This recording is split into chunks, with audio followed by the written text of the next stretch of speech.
Mga dapat katakutan.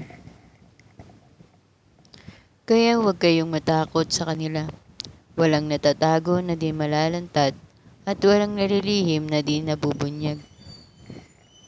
Ang sinasabi ko sa inyo sa dilim ay uulitin ninyo sa liwanag at ang ibinubulong sa inyo ay inyong ipagsigawan sa lansangan.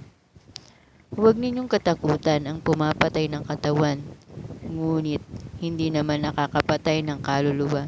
Sa halip ang katakutan ninyo ay ang Diyos na may kakayahang pumuksa ng katawan at kaluluwa sa impyerno. Hindi ba't ipinagbibili sa halaga ng isang salaping tanso ang 2 maya? Gayunman, kahit isa sa kanila ay hindi nahuhulog sa lupa kung hindi kalooban ng inyong Ama. At kayo, maging buhok ninyo'y bilang niyang lahat, kaya huwag kayong matakot, higit kayong mahalaga kaysa sa maraming maya.